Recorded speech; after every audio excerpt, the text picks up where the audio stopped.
Hello students, welcome to RNS classes. आज हम class 11th के सेट्स में कुछ लॉज, इंपॉर्टेंट लॉज के बारे में पढ़ेंगे। ठीक है ना। बहुत ही इंपॉर्टेंट है स्टूडेंट्स। सेट्स में जो प्रूफ्स होते हैं वो काफ़ी ज़्यादा पूछते हैं एग्जामिनेशन में, काफ़ी ज़्यादा आपके पास आते हैं। तो चलिए पहला हम देखते हैं कम्यूटेटिव लॉ, फिर हम देखेंगे एसोसिएटिव एंड फिर देखेंगे डिस्ट्रीब्यूटिव, डी मॉर्गन्स और काफ़ी सारे लॉज हमें देखने हैं, काफ़ी सारे प्रूफ्स हमें करने हैं। बहुत ही इंपॉर्टेंट होता है, सबसे इंपॉर्टेंट में प्रूफ्स और वर्ड प्रॉब्लम्स, दो चीज़ें सेट्स में ज़्यादा हैं। चलिए बहुत बेसिक से कॉन्सेप्ट से सीखना है स्टूडेंट्स, कैसे प्रूफ्स को करना है आपको। ठीक है, आपके पास पहला क्या दिया हुआ है स्टूडेंट्स, कम्यूटेटिव लॉ में दो होते हैं, A union B is equals to B union A. आपको पता है यूनियन का मतलब एक ही है, ए यूनियन बी लिखो चाहे बी यूनियन लिखो, बात है कि इसको प्रूफ कैसे करें, हम रिप्रेजेंट कैसे करें। देखिए स्टूडेंट, सबसे पहले मैं कोई एक एलिमेंट एक्स लूँगा, वो बोलूँगा x belongs to A union B. मतलब मेरे कहने का सेंस है, अगर आपके पास कोई एक सुन, सबसे पहले चलिए एक चीज़ बात करते हैं कुछ डेफिनेशंस के बारे में, यूनियन का, इंटरसेक्शन का, डिफरेंस का। ठीक है स्टूडेंट्स, अगर आप कहीं लिखते हैं ए यूनियन बी तो उसका मतलब क्या होता है, एक्स जो स्टूडेंट्स होता है वो इसमें एलिमेंट जो होते हैं हम बोलते हैं वो एलिमेंट ए में होंगे या वो एलिमेंट किस में होंगे, बी में होंगे। एक्स बिलोंग्स टू ए या एक्स बिलोंग्स टू बी। ठीक है ना, हम यूनियन इसको दिखाते थे ना students, this is the area for union. ये एरिया किसका है, यूनियन का है स्टूडेंट्स। तो जो एलिमेंट इसमें आते हैं, जो इसके अंदर एलिमेंट आते हैं, नहीं तो एक्स में होते हैं नहीं तो बी में होते हैं, सॉरी नहीं तो ए में होते हैं नहीं तो बी में, मतलब कहीं ना कहीं होते ज़रूर हैं, या तो वो दोनों में होंगे। इसलिए हम क्या लिखते हैं, और का मतलब या तो इसमें या तो इसमें। अगर वो यूनियन में है नहीं तो, अगर वो यूनियन में है तो पक्का दोनों में से क्या होगा, किसी एक में तो ज़रूर होगा। इसलिए हम क्या लगाते हैं, और लगाते हैं। और अगर सुन ए इंटरसेक्शन भी आ जाए, ठीक है ना, अगर ए इंटरसेक्शन भी आ जाए तो हम क्या लिखेंगे उसको, x such that x belongs to A and x belongs to B. मतलब इसका क्या है, वो ए में होगा एंड बी में होगा, दोनों में ही होना। मतलब इस एरिया में होने का मतलब इसमें दोनों में होना ज़रूरी है। अगर वो एक में भी नहीं है तो मतलब वो दोनों में नहीं है। मतलब बात समझिएगा, अगर वो एक में नहीं है, जैसे वो मैं बोलूँ एक ए में है लेकिन वो बी में नहीं है, तो क्या वो इसके इंटरसेक्शन में होगा, कभी नहीं होगा स्टूडेंट्स, बिल्कुल नहीं होगा। इंटरसेक्शन में वही एलिमेंट्स आएंगे जो दोनों सेट्स में हो। ठीक है ना। डिफरेंस ऑफ सेट मैंने बोला था ए माइनस बी या बी माइनस से हम कुछ भी देख सकते हैं। इसका मतलब क्या होता है, X belongs to A, X A में होगा एंड एक्स बी में नहीं होगा, X does not belongs to B. बहुत इंपॉर्टेंट है स्टूडेंट्स, ये ए में तो होगा लेकिन वो बी में नहीं होगा। ए माइनस बी का मतलब ये था, अब देखिए अगर वेन डायग्राम सब इसको देखेंगे, this area is for A minus B. अगर ये सेट है तो देखिए ये एरिया इसका है स्टूडेंट्स ए माइनस बी का। देखिए आप क्या बोल रहे हो, ए में तो होगा, देखिए ए में तो होगा बट वो बी में नहीं होगा, एंड लिखा है मतलब कंपलसरी है कि बी में नहीं होना चाहिए, कोई ऑप्शन नहीं है। ये तीन के बेसिस पे स्टूडेंट सारे प्रूफ होते हैं, आपको पता है, तीन के बेसिस पे सारे के सारे प्रूफ सॉल्व हो जाते हैं बहुत ही ईजी वे में। चलिए मैं एक करके आपको दिखाता हूँ। पहले कम्यूटेटिव लॉ को, एक्स मैंने क्या बोला, ए यूनियन बी मुझे प्रूफ करना है ए बी यूनियन के। देखिए स्टूडेंट्स, किसी को इक्वालिटी को प्रूफ करना होता है, अगर हमें कभी अगर हमें इक्वालिटी को प्रूफ करना होता है तो हम बोलेंगे कि ये इसके इक्वल है और ये इसके इक्वल है। मेरी बात समझिएगा, ये इसके इक्वल है और ये इसके इक्वल है, तब हम इक्वालिटी को प्रूफ कर पाएंगे। क्योंकि स्टूडेंट्स देखिए, जो ए यूनियन बी आएगा ना, वो भी तो एक सेट ही होगा ना। ए यूनियन बी क्या होगा, एक सेट होगा। अब एक सेट को अगर दूसरे सेट के इक्वल अगर करना है स्टूडेंट्स, ये भी एक सेट होगा, ये भी एक सेट होगा। मैं आपको बहुत बेसिक से कॉन्सेप्ट सिखा रहा हूँ, ये भी एक सेट होगा और ये भी सेट होगा। अगर दो सेट्स को स्टूडेंट्स इक्वल प्रूफ करना है तो आपने पढ़ा होगा, दो सेट को हम इक्वल तभी बोलते थे जो जो एलिमेंट इसमें हो वही वही एलिमेंट इसमें होने चाहिए। मतलब मैं अगर ये प्रूफ कर दूँ कि इसके सारे एलिमेंट इसमें हैं और ये प्रूफ कर दूं कि इसके सारे एलिमेंट इसमें हैं, मेरी बात समझिएगा, अगर मैं क्या प्रूफ कर रहा हूँ कि इसके सारे एलिमेंट इसमें हैं और इसके सारे एलिमेंट इसमें हैं स्टूडेंट, तो मैंने क्या प्रूफ कर दिया, this is equals to this. यही अप्रोच होता है सेट्स की इक्वलिटी को प्रूफ करने का। मैं दोबारा समझा रहा हूँ इसको, आपको अगर किसी दो सेट को इक्वल प्रूफ करना हुआ, for example A is equals to आपको बी प्रूफ करना है, तो यहाँ तो एलिमेंट्स तो है नहीं कि आप डायरेक्टली बता देंगे। तो हम यहाँ कैसे प्रूफ करेंगे कि जो जो एक्स में स्टूडेंट्स एलिमेंट हैं, ठीक है ना, एक्स के जितने भी एलिमेंट हैं वो सारे एलिमेंट किस में हैं, बी में हैं, ए में सॉरी, ए के जितने भी एलिमेंट हैं वो सारे एलिमेंट किस में हैं, बी में है। हमें ये प्रूफ करना पड़ेगा। दूसरा हमें क्या प्रूफ करना पड़ेगा, बी के जितने भी एलिमेंट हैं वो ए में हैं, ठीक है ना, ए के सारे एलिमेंट बी में और बी के सारे एलिमेंट ए में है। मतलब हमने क्या प्रूफ कर दिया, A is equals to B. I think आपको थोड़ा मोड़ा समझ आया होगा, मैं क्वेश्चन करके समझाता हूँ एक, ठीक है। चलिए पहला क्या है students, A union B is equals to B union A. तो सबसे पहले मैं क्या प्रूफ करूंगा कि इसके सारे एलिमेंट इसमें हैं, तो मैं बोलूँगा लेट ए कोई एक एलिमेंट है एक्स, एक्स क्या है, आर्बिट्री एलिमेंट है, ठीक है ना, एक आर्बिट्री कांस्टेंट है, let x be an arbitrary constant belongs to, arbitrary variable है, समझ आ रही है, आर्बिट्री एलिमेंट आप बोल सकते हैं इसको, x belongs to A union B. देखिए स्टूडेंट्स, एक्स किसी एक एलिमेंट को डिनोट नहीं कर रहा है, ये काफ़ी सारे एलिमेंट्स को डिनोट कर रहा है जो ए यूनियन बी सेट के अंदर होंगे। देखिए ए एक सेट होगा, बी एक सेट होगा, अगर दोनों का यूनियन करते हैं स्टूडेंट्स तो भी तो एक सेट ही आता है ना, तो भी आपको क्या मिलता है, एक सेट ही मिलता है। तो एक्स किसको डिनोट कर रहा है, ए यूनियन बी के एलिमेंट्स को डिनोट कर रहा है, समझिएगा, एक्स किसको डिनोट कर रहा है, ए यूनियन बी के एलिमेंट को। अब स्टूडेंट्स अगर एक्स ए यूनियन बी है तो मैं कैसे लिख सकता हूँ इसको, देखिए तो पक्का x belongs to A union है तो, और x बिलोंग्स टू b। देखिए जो मैंने आपको भी जस्ट समझाया डेफिनेशन, अगर बहुत थोड़ा सा स्टूडेंट टफ है ये समझना, कॉम्प्लीट थोड़ा सा यूनिक टॉपिक है, ठीक है ना, थोड़ा सा अलग टॉपिक है, इसलिए आपको पहली बार में समझ नहीं आएगा, ठीक है ना, बट आप फैमिलियर आपको होना पड़ेगा। यहाँ पे मैंने क्या बोला, एक्स ए में होगा या एक्स क्या होगा, बी में होगा, एक्स ए में होगा या एक्स बी में होगा, तभी तो यूनियन में है ना। यूनियन में होने का मतलब क्या है, जैसे मैंने बोला अगर ए यूनियन बी, ये एरिया किसका है, ए यूनियन बी पहला है, इसलिए मैं आपको डिटेल में समझा रहा हूँ, परेशान नहीं होना है। अगर मैं बोल रहा हूँ कोई एक एक्स इस पूरे ए यूनियन बी में है तो स्टूडेंट्स नहीं तो वो ए में होगा, नहीं तो वो बी में होगा, तभी तो पूरे यूनियन में है ना, वो कहीं भी होगा, या तो ये होगा या तो इसमें होगा, इसलिए मैंने क्या लगाया, और लगाया, मैंने क्या लगाया, और। अब देखिए स्टूडेंट्स, क्या मैं इसको उल्टा नहीं लिख सकता हूँ, मैं इसको ऐसे लिख सकता हूँ ना, एक्स बिलोंग्स टू बी और एक्स बिलोंग्स टू ए। अगर आप लिखते हैं 1 और 2 तो क्या इसको 2 और 1 नहीं लिख सकते हैं, कोई दोनों में डिफरेंस है, नहीं है। अब देखिए स्टूडेंट्स, ये डेफिनेशन को अगर मैं इससे मैच कराऊँ तो इसको अब मैं क्या लिख सकता हूँ, x belongs to B union A, क्या लिख सकता हूँ, x belongs to B union A. समझिएगा थोड़ा सा, एक्स बी में है या तो एक्स ए में है, तो मतलब एक्स बी में है यूनियन एक्स ए में है। अब देखिए अभी मैंने ऊपर क्या लिखा था, मैंने नीचे क्या लिखा, from first and from second, from first and second, बस प्रूफ हो गया स्टूडेंट्स। देखिए मैंने क्या बोला, जो एलिमेंट इसमें है ए यूनियन बी में है वही एलिमेंट बी यूनियन ए में, देखिए एक्स इसमें था ए यूनियन बी में, वही एक्स किस में आ गया, बी यूनियन ए में। मैंने स्टार्टिंग कहाँ से की, let x belongs to this, तो हमने प्रूफ किया कि एक्स अगर इसमें है तो एक्स इसमें भी है, तो हम बोलेंगे कि ए यूनियन बी। स्टूडेंट्स ध्यान, मैं क्या बोलूँगा, ए यूनियन बी के सारे element, A union B is a subset of B union A, मतलब जो जो एलिमेंट इसमें है वो सारे एलिमेंट किस में है, इसमें है। मैंने क्या बोला, A union B is subset of B union A. बहुत इंपॉर्टेंट स्टूडेंट्स टॉपिक है ये, समझने की कोशिश करिएगा, ठीक है ना।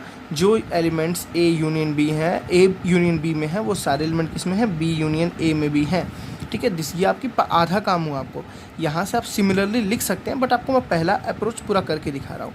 अब स्टूडेंट्स अगर मुझे प्रूफ करना इसके सारे एलिमेंट इसमें है, तो मैं बोलूँगा let y be an element belongs to B union A. मैं बोलूँगा कोई दूसरा एलिमेंट है वो इसमें है, ठीक है ना, कोई दूसरा एलिमेंट है वो इसमें है। अब स्टूडेंट इसको आप रिजॉल्व करिए, तो मैं यहाँ बोल सकता हूँ Y belongs to B union का मतलब क्या होता है, और वाई बिलोंग्स टू ए। अब इतनी बातें आपको आती होंगी, वाई बिलोंग्स टू बी और वाई बिलोंग्स टू ए, समझ बात आई स्टूडेंट्स ना। अब देखिए Y belongs to B, Y belongs to A अगर है तो और है ना, तो मैं इसको उल्टा लिख सकता हूँ ना, 1 और 2 लिखा तो 2 और 1 भी लिख सकता हूँ, तो मैं इसको ऐसे लिख सकता हूँ वाई बिलोंग्स टू ए और वाई बिलोंग्स टू बी। बहुत इजी है ये, प्रूफ कुछ नहीं है, ये प्रूफ आता भी नहीं एग्जाम में, बस आपको एक बेसिक कॉन्सेप्ट, क्योंकि इसके बेसिस पे आपको आगे प्रूफ्स करने में, इसलिए इसको बता रहा हूँ, ठीक है ना। अब देखिए इन दोनों को मैं फिर से कंबाइन करके लिख सकता हूँ, Y belongs to A union B. देखिए this is your first equation, this is your second equation, from first and second. देखिए ध्यान से स्टूडेंट्स क्या लिखा हुआ है, जो एलिमेंट इसमें है वो एलिमेंट इसमें है, देखिए जो एलिमेंट इसमें है वो एलिमेंट इसमें है, मतलब बी यूनियन ए में जो भी एलिमेंट है वो दिस में है, तो मैं बोल सकता हूँ इसके सारे element, this is subset of A union B. Subset का मतलब क्लियर होना चाहिए कि इस सेट के सारे एलिमेंट इसमें हैं, तो हम बोलेंगे B union A is subset of A union B. और हमने यहाँ क्या बोला, A union B is subset of B union A. देखिए उसमें मैंने क्या दिखाया, इस सेट के सारे एलिमेंट इसमें है, मतलब ए यूनियन बी के सारे एलिमेंट इसमें है, और ये क्या बोल रहा है, इस सेट के एलिमेंट सारे इसमें है, तो बोलेंगे from third and from fourth, from third and fourth. मैंने क्या बोला, दो सेट को इक्वल प्रूफ करने के लिए आप दिखाएंगे पहले इस सेट के सारे एलिमेंट इसमें है, मैंने यहाँ दिखा दिया, फिर आपको दिखाना है इस सेट के सारे एलिमेंट इसमें, देखिए मैंने यहाँ दिखा दिया, इस सेट के सारे एलिमेंट इसमें है, मैंने यहाँ दिखा दिया। तो from third and fourth A union B is equals to B union A. Easy है स्टूडेंट्स, बहुत ज़्यादा कोई सोचने वाली बात है नहीं है, A union B is equals to B union A। ठीक है, मैंने यहाँ पे इसको प्रूव किया। चलिए अब मैं इंटरसेक्शन को प्रूव करके दिखाता हूँ, अब आपको ज़्यादा समझ आएगा। दूसरा क्या है, A इंटरसेक्शन B को आपको प्रूव करना है B इंटरसेक्शन A। चलिए करते हैं स्टूडेंट्स, आपको क्या प्रूव करना है, देखिए A intersection B is equals to B intersection A। ठीक है ना, A intersection B is equals to B intersection A। सबसे पहले मैं स्टूडेंट्स क्या प्रूफ बोलूँगा, मुझे अगर दोनों को इक्वल प्रूफ करना है तो मुझे प्रूफ करना क्या क्या मुझे प्रूफ करना पड़ेगा वो बात। पहले मुझे प्रूफ करना पड़ेगा इसके सारे एलिमेंट इसमें है, मतलब A इंटरसेक्शन B के सारे एलिमेंट, देखिए स्टूडेंट्स ये पूरा एक सेट को डिनोट कर रहा है, तो इस सेट के सारे एलिमेंट इस सेट में है। ठीक है ना, मुझे पहले ये प्रूफ करना, फिर दूसरा क्या प्रूफ करना पड़ेगा, इस सेट के सारे एलिमेंट, मतलब B इंटरसेक्शन A के सारे एलिमेंट इस सेट में है। अब आपको सबसेट का मतलब पता ना, ये इस सबसेट का मतलब A इस सबसेट ऑफ B का मतलब होता है A के सारे एलिमेंट किसमें है, B में है। ठीक है ना, तो मैंने लिखा है इस सेट के सारे एलिमेंट इसमें। आपको ये दो चीज़ प्रूफ करना, अगर ये दो चीज़ प्रूफ करेंगे तो हम दोनों को इक्वल बोल सकते हैं। ठीक है, सबसे पहले स्टूडेंट्स क्या करेंगे, देखिए हम बोलेंगे लेट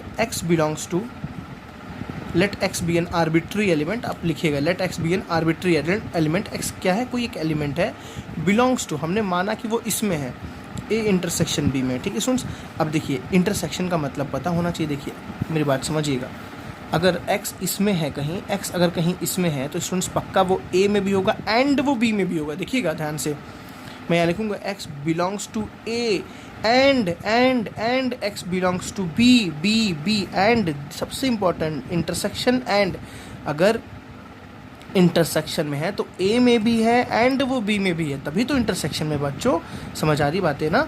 चलिए अब देखिए एंड, अगर मैं लिखा हूँ 1 and 2 तो क्या उसको कहीं 2 and 1 नहीं लिख सकता मैं? मैंने कोई अपराध कर दिया क्या? नहीं अपराध किया मैंने। इसको मैं कैसे लिख सकता हूँ, ऐसे लिख सकता हूँ ना, x belongs to B and x belongs to A। Students मैं इसको ऐसे भी लिख सकता हूँ, मेरी बात समझ आई ना। अब देखिए इसका मतलब क्या है, B में भी है एंड A में भी है, एंड A में भी है, A में भी है, तो इसको मैं याद करो कैसे पढ़ता था, x belongs to B and का मतलब intersection A, x belongs to B and का मतलब इंटरसेक्शन है, वही एलिमेंट B में भी है एंड वही एलिमेंट A में भी है, तो इसको हम ऐसे लिख सकते हैं। देखिए from first and from second. Students ध्यान से देखिएगा, जो एलिमेंट A इंटरसेक्शन B में था, देखिए जो एलिमेंट A इंटरसेक्शन B में था वो किस में आ गया, B इंटरसेक्शन में। देखिए वही x इसमें था, वही x इसमें भी आ गया, तो हम बोल सकते हैं A इंटरसेक्शन B जो सेट होगा, समझिए A इंटरसेक्शन B जो सेट होगा उसके सारे एलिमेंट किस में होंगे, B इंटरसेक्शन A। क्योंकि स्टूडेंट्स आपने लिया ना x एक एलिमेंट है, क्या है, x की जगह कुछ भी आ सकता है, 1 आ सकता है, 2 आ सकता है, 3 आ सकता है, तो जो 1 2 3 होगा स्टूडेंट्स वही तो 1 2 3 यहाँ भी है ना, तो मतलब अगर 1 2 3 इसमें है तो 1 2 3 इसमें भी है। ठीक है, दिस इज़ योर, आपको एक इक्वेशन यहाँ से मिल गई, तो मैंने इसको इक्वेशन दे देना है। चलिए अब मुझे उसका उल्टा प्रूफ करना, आप यहाँ सिमिलरली लिख सकते हो, बट अभी आपका बिगिनिंग है इसलिए मैं आपको दोनों प्रूफ करके दिखा रहा हूँ, नहीं तो क्वेश्चन तो आपका यहीं सॉल्व हो जाता है। Similarly B intersection A is also a subset of A intersection B। समझ आ रही बात है ना। सिमिलरली आप लिख के यहाँ क्वेश्चन एंड कर सकते हैं, आप कोई दिक्कत नहीं है, बट कोई नहीं, आप अलग से करिए। देखिए क्या लिखा हुआ है स्टूडेंट्स, दूसरा वाला आपको क्या प्रूफ करना है, B इंटरसेक्शन A के सारे एलिमेंट इसमें, रटना नहीं है। देखिए आपने पहला क्या प्रूफ कर दिया, इसके सारे एलिमेंट इसमें, अब आप प्रूफ कीजिए इसके सारे एलिमेंट इसमें है, तो आप इसमें कोई एक एलिमेंट लीजिए, प्रूफ करिए कि वो एलिमेंट इसमें भी है, वो एलिमेंट इसमें भी है, तो मैं कह लूँगा B इंटरसेक्शन है, तो मैं बोलूँगा let x be an, y x आपने पहले ले लिया तो अब y दूसरा एलिमेंट लीजिएगा। ठीक है ना, y belongs to B intersection A। देखिए y belongs to B intersection A, मैं बोलूँगा y भी an arbitrary element belongs to B intersection A। अब इसमें डेफिनेशन आपको याद होगी, यहाँ से बोलते हैं y belongs to B intersection का मतलब and y belongs to A। ठीक है ना, y belongs to B and y belongs to A।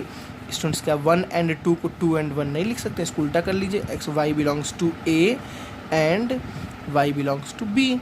अब दोनों को कॉमन कर लीजिए, y बिलोंग्स टू A में भी है एंड वो B में भी है, तो बोलते हैं इसको A में भी है एंड B में भी है, तो A इंटरसेक्शन B। देखिए this is your first equation, this is your second equation from first and second. मैं इसके लिए फर्स्ट एंड सेकंड लिखा हूँ, कंफ्यूज नहीं होगा, वो वाला फर्स्ट एंड सेकंड नहीं है।